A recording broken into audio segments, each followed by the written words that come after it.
बिस्मिल्लाहिर्रहमानिर्रहीम। अस्सलाम वालेकुम नाज़रीन। दुबई और यूएई की ताज़ा तरीन न्यू अपडेट के साथ एक बार फिर हम आपकी खिदमत में हाजिर हैं। ये न्यूज़ पहले की तरह आपको दिन के आगाज़ से पहले और वक्त से पहले ही सेंड की जाती हैं ताकि आप उस दिन के आगाज़ का सही तरीके से अंदाज़ा लगा सकें। आज 13 मई 2020 है और रमज़ान मुबारक का 20वां रोज़ा है। और अगर आप चाहें तो ये न्यूज़ अपने दोस्तों के साथ भी लाजमी शेयर कर सकते हैं ताकि उनको भी दुबई और यूएई में आने वाली न्यू अपडेट्स का सबसे पहले जो है वो पता चल सके। तो सबसे पहले यूएई में कोरोना वायरस की न्यू अपडेट्स के बारे में बात करते हैं। वज़ारत के हुकाम ने बताया कि 32,000 से ज़्यादा कोरोना वायरस के टेस्ट जो है वो किए गए, जिसके नतीजे में 783 न्यू कोरोना वायरस के टेस्ट जो है वो सामने आए। इसी तरह पूरे यूएई में अब टोटल केसेस की तादाद जो है वो 19,661 के करीब जो है वो पहुँच चुकी है। उसी के साथ ही 631 नए बाज़याफ्तों का भी ऐलान किया गया, यानी कि 631 लोग जो है सेहतयाब होकर अपने घरों को भी वापस जा चुके हैं। इसी तरह टोटल पूरे यूएई में सेहतमंद होने वालों की तादाद जो अब 6,012 के करीब जो वो पहुंच चुकी है। और उसी के साथ ही 2 अमवात का भी ऐलान किया गया है, जो इस मूजी मर्ज से अमवात जो है वो हो चुकी हैं। और टोटल जो अमवात की तादाद है पूरे यूएई में 203 के करीब जो है वो पहुँच चुकी है। तो नंबर 2 पर बात करते हैं कि पाकिस्तान पहुंचने पर कोरोना वायरस के टेस्ट जो है वो किए जाएंगे। आपको 48 घंटे का टाइम जो है पहले की तरह नहीं दिया जाएगा।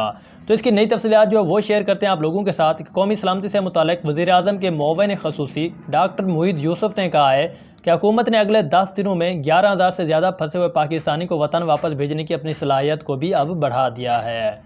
इस्लामाबाद में national commander and operation centre यानी कि NCOC में यहाँ पर प्रेस कॉन्फ्रेंस से खिताब करते हुए उन्होंने कहा कि ज़्यादा से ज़्यादा अखराजात वापस लाने में सबसे बड़ी रुकावट मुल्क की मौजूदा जांच की सलाहियत है। मुईद यूसुफ ने कहा कि बैरून मुल्क से लैंडिंग के बाद तारकीन वतन वापस फौरी तौर पर कोरोना वायरस के टेस्ट जो है वो करवाएंगे। और यूसुफ ने मजीद कहा था कि बैरून मुल्क सफ़र करने के बाद कोरोना वायरस के टेस्ट 48 घंटे इंतज़ार करने की हमारी जो पिछली पॉलिसी थी के बरक्स है। अब हमने नया निज़ाम जो वो चेंज किया कि जैसे ही तारकीन वतन वापस पाकिस्तान पहुँचे कि उसी वक्त उनका कोरोना वायरस का टेस्ट जो है वो किया जाएगा।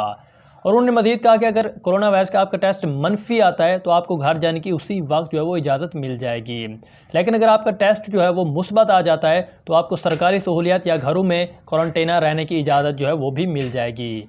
मुईद यूसुफ ने मज़ीद बताया कि अब तक फंसे हुए तकरीबन 20,000 से ज़्यादा पाकिस्तानियों को वतन वापस लाया गया है, जबकि 1,10,000 मज़ीद वतन वापस जो है वो आना चाहते हैं पाकिस्तानी। तो उनके लिए भी जल्द से जल्द इंतजाम जो है वो किए जा रहे हैं। तो नंबर 3 पर बात करते हैं। दुबई के रिहायशी पाकिस्तानी नज़ाद मोहम्मद खालिद ने एमिरेट्स लोटो लकी ड्रा में 5 लाख दिरहम का इनाम जो है वो जीत लिया। एमिरेट्स लोटो लकी ड्रा में 5-5 लाख के 2 इनामात थे। एक को शाम के एक बशिंदे ने जीता, जबकि दूसरा इनाम जो है पाकिस्तानी मोहम्मद खालिद ने जो जीत लिया। उनके मुताबिक 5 लाख दिरहम तकसीम करने वाला पाकिस्तान का 36 साला इंजीनियर मोहम्मद खालिद था, जो मुत्तहिदा अरब इमारात में पिछले 8 सालों से मुकीम है। उन्होंने कहा कि मैं इस कदर खुश जो है वो महसूस करता हूँ, ख़ास तौर पर इस परेशानी और स्ट्रेस के माहौल में, क्योंकि लोगों के पास जहाँ पर खाने की भी कुछ नहीं है। इस माहौल में 5 लाख का इनाम लगना एक बहुत ही बड़ी खुशखबरी की जो है वो बात है। तो उन्होंने कहा कि मुस्तकबिल और कुंबा की बेहतरी के लिए अवामी तौर पर परेशानी का एहसास है और इस कदर आलमी सूरत हाल के दौरान इस कदर माली मदद हासिल करना मुझे एक राहत की बात लगता है। नंबर 4 पर बात करते हैं कि कोरोना वायरस के लिए मुलाजमीन के टेस्ट मुस्बत आने के बाद नई दिल्ली में एयर इंडिया के दफ्तर को सील कर दिया गया। मंगल की सुबह की इतलात के मुताबिक भारत की नई दिल्ली में एयर इंडिया के दफ्तर कोविड-19 के लिए एक मुलाजिम के मुस्बत तजर्बा करने के बाद उसे मुकम्मल तौर पर सील कर दिया गया। कोरोना वायरस फैलने की वजह से परवाज़ें मुअत्तल होने के बाद हिंदुस्तान का कौमी कैरियर का सबसे बड़ा वतन वापसी का ऑपरेशन भी उसका हिस्सा था।